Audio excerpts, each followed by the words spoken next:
अस्सलाम वालेकुम। उम्मीद है आप लोग खैरियत से होंगे। मसूड़ों का पीछे हटना, मसूड़ों का नीचे जाना, ये एक बड़ा कम्प्लेक्स प्रोसीजर है। इसमें दो चीज़ों का रोल बहुत अहम होता है। एक आपकी जबड़े की हड्डी, एक ऊपर जो मांस होता है जिसे मसूड़ा कहते हैं। दोनों चीज़ों का कम्बिनेशन के हिलने की वजह से सारा मसला आता है। ये सामने आपको गुलाबी रंग के मसूड़े नज़र आ रहे हैं, इसके नीचे जबड़े की हड्डी होती है।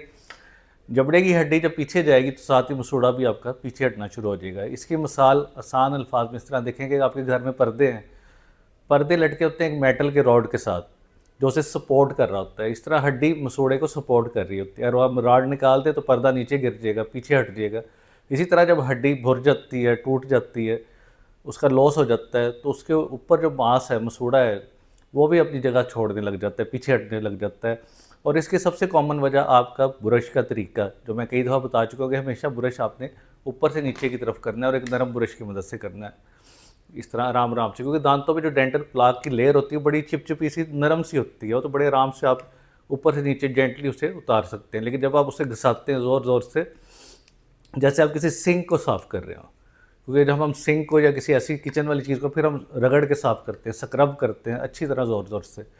लेकिन जब दांतों का मामला आता है तो बड़ी आराम आराम से जेंटली उस चीज़ को साफ़ करना चाहिए। जब आप ज़ोर ज़ोर से रगड़ के साफ़ करेंगे तो मसूड़े ऑटोमेटिकली आपकी अपनी जगह छोड़ेंगे, पीछे की तरफ जाएंगे, जिससे दांत आपके लंबे हो जाएंगे।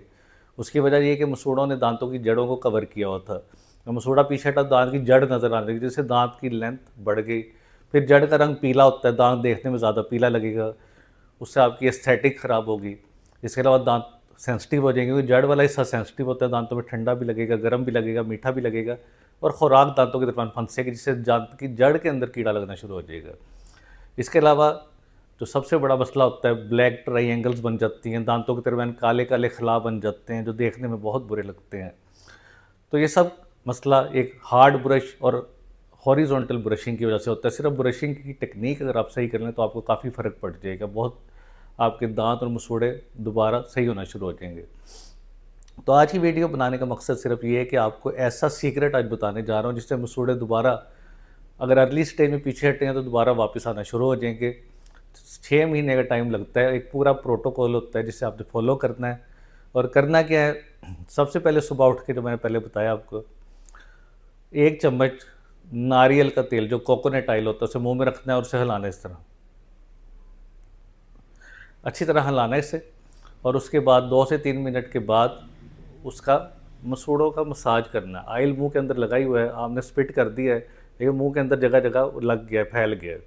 आपने उंगली अंगूठे को साफ़ करके उसे इस तरह ऊपर से नीचे इस तरह ग्रो करना है। इसे कहते हैं गम का मसाज।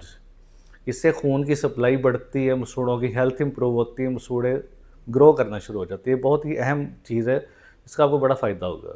ये आपने डेली बेसिस पे करना है। इसके बाद आपने नीम गर्म पानी में नमक डाल के कुल्लियाँ कर दी ताकि सारा ऑयल आपके मुंह से निकल जाए। आधे घंटे बाद आपने एक नरम सा ब्रश लेना है और इसे ऊपर से नीचे की तरफ आराम आराम से ब्रश करना है। इससे भी मसूड़े का मसाज भी होगा और पूरा दांत आपका अच्छी तरह साफ़ होगा ऊपर से नीचे जब आप करेंगे। तो ये आपकी सुबह का काम ख़त्म हो गया। इसके बाद आपने दोपहर के टाइम एक बहुत अहम काम करना है, क्योंकि हमने दो चीज़ों को टारगेट किया था। एक मसूड़े जो मांस होता है, एक उसके नीचे हड्डी, उसे मिनरल चाहिए, उसे कैल्शियम चाहिए, उसे फॉस्फेट चाहिए, उसे विटामिन डी चाहिए। तो उसके लिए आपने दोपहर के खाने के बाद 5 मिनट के लिए ज़ाइलिटोल बबल को अच्छी तरह चबाना है। जब बबल को चबाएंगे तो कैल्शियम फॉस्फेट आपके दांतों में जाएगा, उन्हें मजबूत करेगा, हड्डी को मजबूत करेगा, और आपकी हड्डी भी पीछे नहीं हटेगी और मसूड़ा भी आपका स्टेबल रहेगा। तो ये दो काम कर लिए। अब तीसरा जो रात के टाइम काम करना है वो सबसे अहम है, बहुत ही अहम चीज़ है। उसके लिए आपने एक एलोवेरा जेल का पौधा लेना है, उसका एक जो लीफ होगा, पत्ता, उसे काट के उसके अंदर से कुदरती एलोवेरा जेल को निकालना है। उसके अंदर 2 से 3 ड्रॉप विटामिन ई के डालने हैं। विटामिन ई का कैप्सूल आराम मेडिकल स्टोर से आराम से मिल जाता है, एवियन के नाम से भी आता है। उसे मिक्स करके उसे मसूड़ों के ऊपर एक उसे लगा देना अच्छी तरह, एक लेयर की तरह मसूड़ों के ऊपर जस्ट अप्लाई करना है आपने। 2 से 3 मिनट तक उसे लगे रहने देना है। उसके बाद आपने थूक देना है या नीम गर्म पानी में नमक डाल के अच्छी तरह कुर्लियाँ करनी है। फिर आपने सो जाना है। ये सारे दिन का आपका प्रोटोकॉल है। 3 काम आपने करने। सबसे पहले कोकोनट ऑयल से मसूड़ों का मसाज, फिर नरम ब्रश से मसूड़ों का मसाज, दोपहर को खाने के बाद ज़ाइलिटोल बबल को 5 मिनट के लिए चबाना, और रात को एलोवेरा जेल के साथ विटामिन ई को मिक्स करके लगाना, और उसके बाद कुरली करके अच्छी तरह आपने सो जाना है। इससे आप मुंह की हर बीमारी से बच जाएंगे। ना दांतों में कीड़ा लगेगा, ना मसूड़े ख़राब होंगे, ना अपनी जगह छोड़ेंगे, ना मुंह से स्मेल आएगी। तो ये बड़ा ही आसान तरीका है। और 1 महीने बाद हमने नीचे कमेंट में रिज़ल्ट भी बता देना, आपका ज़बरदस्त रिज़ल्ट मिलने जा रहा है, और वो भी कुदरती तरीक़ों से, बगैर किसी नुकसान के, बगैर किसी बड़े ख़र्चे के। बहुत बड़ा फ़ायदा आपको होने जा रहा है। तो इसे इस्तेमाल करके मुझे इसका रिज़ल्ट आप नीचे कमेंट में बताएं।